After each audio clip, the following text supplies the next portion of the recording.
Alright, so we have the EEPC 1005HA today. It has a Atom N280 processor, 1 gigabyte of RAM, but that's going to change because I also ordered 2 gigabytes for this thing. 160 gigabyte hard drive, and for this particular model I got the 10.5 hour battery, which is 6 cell but lasts longer. So here's how the box looks like, and I got the black one. And alright, let's open this.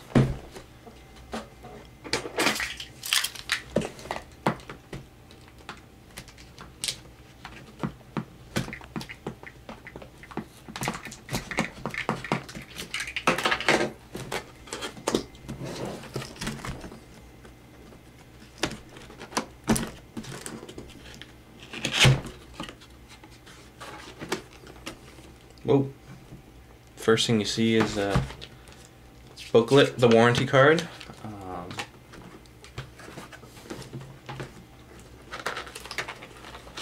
Here's the computer itself, top. Here's how it looks underneath. Oh, that's not cool. It came with a case. Not cool because I just ordered one on Amazon because I didn't think there was one. And here's how it looks underneath, and the case was right here. Got the battery right here, the cable, the charger for the cable, a CD-ROM, which is kind of weird because it's it's a netbook, it doesn't have CD-ROM, and several more booklets. How to update the computer, touchpad usage, and owner's manual.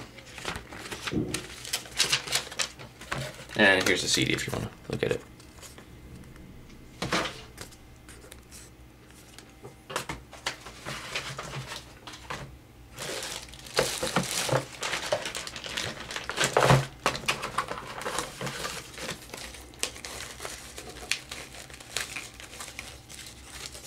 The battery, it actually feels pretty heavy. Actually, I think this is actually heavier than the computer, which is the case with the Acer Aspire 1 if you get the 6 cell battery too.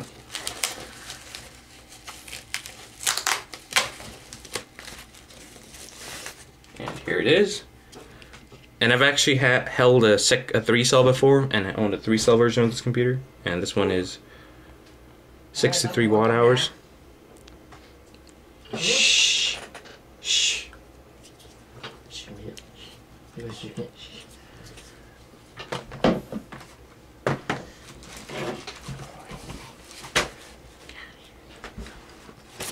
Here's the computer.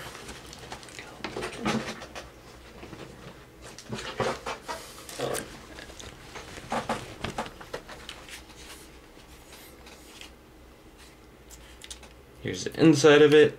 Ugh. Some weird promotional stickers.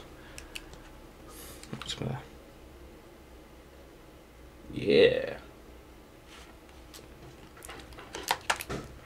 Put the battery in it.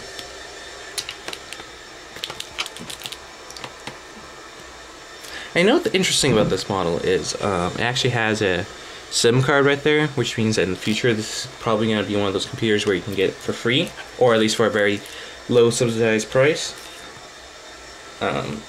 when you get it with a wireless module, like the ones that you can get internet almost anywhere. You can get a cell phone signal. Alright, so the battery goes in like this, and suddenly the unit feels a lot heavier.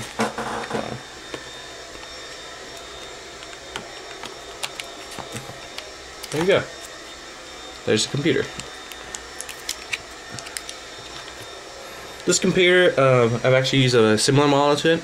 It was a 3 cell, and the boot is actually quite fast on this. After the first few boots, it completely skips like the BIOS screen and goes. The first thing you see when you press the button is the XP loading screen. So I'm gonna go ahead and set this up, and then I'll make a follow-up video about how it works and stuff. Yeah, so thanks for watching.